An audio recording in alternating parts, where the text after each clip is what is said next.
Einstein menyarankan, karena kalian ini manusia merdeka, cobalah sekali setiap hari biarkan dirimu bebas berpikir dan bermimpi untuk dirimu sendiri. Kadang-kadang kita ini mimpi saja tidak berani. Kamu memenjara dirimu sangat sempit. Saya sebenarnya pingin ini Pak, tapi apa ya mungkin ya Pak. Ayo kamu sendiri yang memenjara dirimu sendiri. Ayo sekali-sekali, pokoknya ambil aja 1 menit, 2 menit dalam sehari. Kamu mimpilah sebebas mungkin, berpikirlah seliar mungkin. Berlatih untuk berpikir merdeka. Kenapa? Karena banyak orang, katanya Einstein, sedikit orang yang melihat dengan mata mereka sendiri dan merasa dengan hati, bukan hari, dengan hati mereka sendiri. Hari ini kita banyak mewakilkan orang lain untuk melihat, banyak mewakilkan orang lain untuk merasa. Untuk memahami sesuatu kita sering menurut orang itu, menurut orang ini. Loh, menurutmu sendiri mana? Kita terlalu sering mewakilkan, bahkan merasa juga mewakilkan.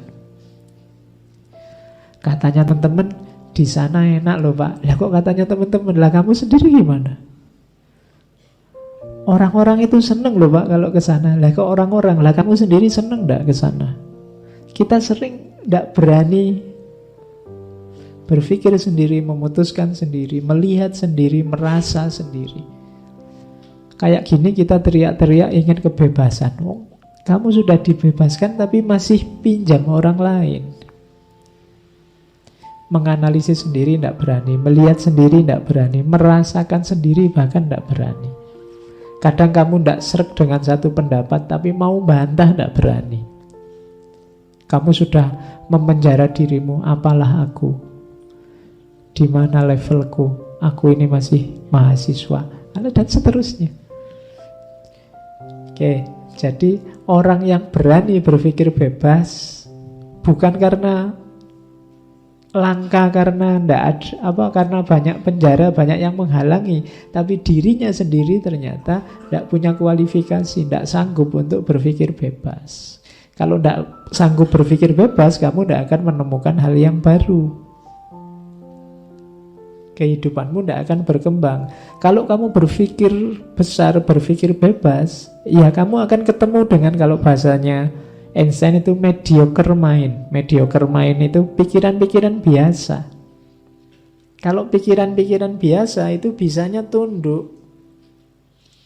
Pak, biasanya memang begitu Pak di sini. Oh, yang selama ini dilakukan ini Pak. Oh, itu pikiran mediocre namanya. Hanya ikut saja yang selama ini jalan.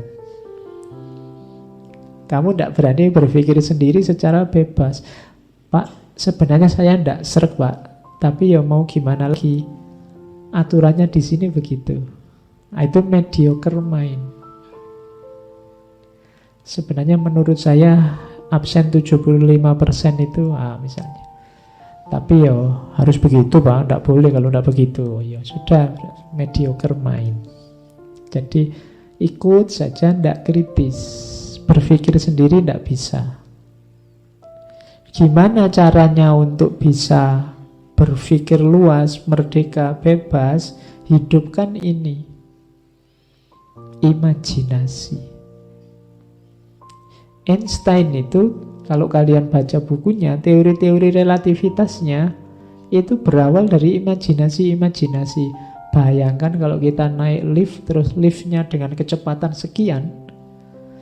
Karena ketika kita bergerak melebihi kecepatan cahaya dan teman kita diam, mungkin kita dari lantai 1 sampai lantai 10 ketemu teman kita yang sama. Dia sudah tua, kita masih muda. Itu teorinya Einstein. Jadi dia berimajinasi begitu, nanti sampai lahir teori relativitas. Dari mana munculnya teori itu? Imajinasi. Katanya Einstein, imajinasi adalah preview dari hal-hal menarik di masa depan. Kalau orang tidak berimajinasi, tidak akan muncul banyak teknologi. Dulu sebelum ada laptop kayak gini, komputer itu besarnya sak lemari. Tapi kan orang berimajinasi, ini terlalu besar. Yang enak itu komputer biasa saja, kecil, bisa ditaruh di pojok-pojok kamar. Lahirlah PC yang besar itu. Terus, tapi ini ditenteng kemana-mana tidak enak. Orang berimajinasi terus, akhirnya lahir laptop semacam ini bisa ditenteng. Ini pun 14 in terlalu besar, bikinlah yang sekarang 7 in, ada yang kecil itu. Terus lahir HP. Mungkin sebentar lagi, saya kemarin lihat di TV itu tanpa layar, modelnya hologram. Jadi mungkin kalian kayak bawa batangan pulpen satu itu terus pecet terus layarnya keluar. Loh, itu imajinasi. Jangankan yang untuk dunia pendidikan, dunia pertoiletan aja coba kamu cermati teknologinya. Oh, imajinasinya luar biasa itu. Kamu tinggal diem aja, habis kencing nyiram-nyiram sendiri. Loh, itu kan orang membayangkan. Zaman dulu kan kamu mikirnya ada codoknya. Sekarang kamu diem aja, keluar sendiri airnya. Kadang kamu minggir dikit gini sudah keluar airnya. Loh, itu kan luar biasa canggihnya. Dari mana itu muncul? Imajinasi. Kalau kamu nggak berimajinasi, tidak akan lahir yang semacam itu. Maka imajinasi adalah preview dari hal-hal menarik di masa depan. Yang kamu khayalkan itu nanti ada, jangan khawatir. Hampir semua dulu yang hanya bayangan menurut orang-orang, sekarang ada semua sekarang. Berarti waktu dia masih dilamunkan, diimajinasikan, itu previewnya. Jadi imajinasi adalah preview dari hal-hal menarik di masa depan. Makanya katanya Einstein, aku hanyalah seorang seniman yang dengan bebas menggambar imajinasiku. Imajinasi lebih penting daripada pengetahuan. Kalau pengetahuan itu terbatas, sementara imajinasi mengelilingi dunia, tidak ada batasnya. Imajinasi itu tidak bisa dicegah oleh apapun. Dalam dunia nyata mungkin kamu nembak ditolak, tapi dalam imajinasi kamu bisa gambar apa saja. Ya kan? Kamu bisa membayangkan nikah, punya anak, punya cucu, bisa membayangkan manten. Wong imajinasi. Siapa yang bisa menghalangi imajinasimu? Cuma kamu kan berimajinasi aja kadang kan nggak berani.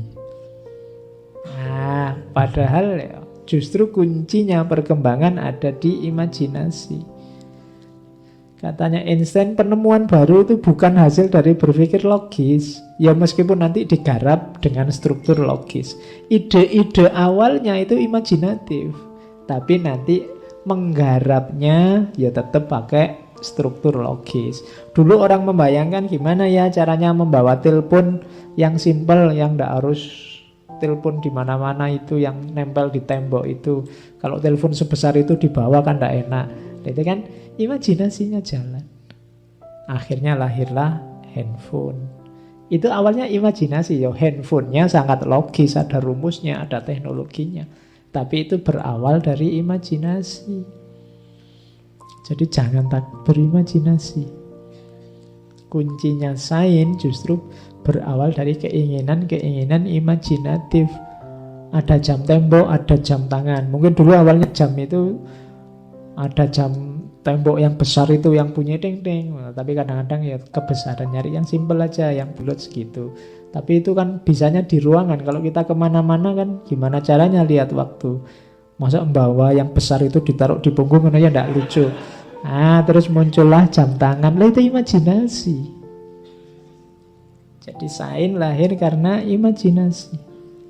Katanya Einstein, untuk menghidupkan imajinasi, kalau engkau ingin anak-anakmu cerdas, bacakan dongeng-dongeng. Dongeng itu kan imajinatif. Kalau ingin anakmu lebih cerdas lagi, bacakan lebih banyak dongeng-dongeng lagi. Makanya kalian yang belajar filsafat itu logis, menghidupkan otak kiri. Tapi tidak apa-apa kamu baca-baca novel, baca komik, baca cerita-cerita. Menghidupkan imajinasi.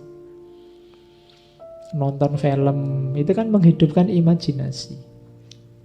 Mendengarkan musik menghidupkan imajinasi. Jadi justru akan membantu melahirkan kreativitas, termasuk dalam sains.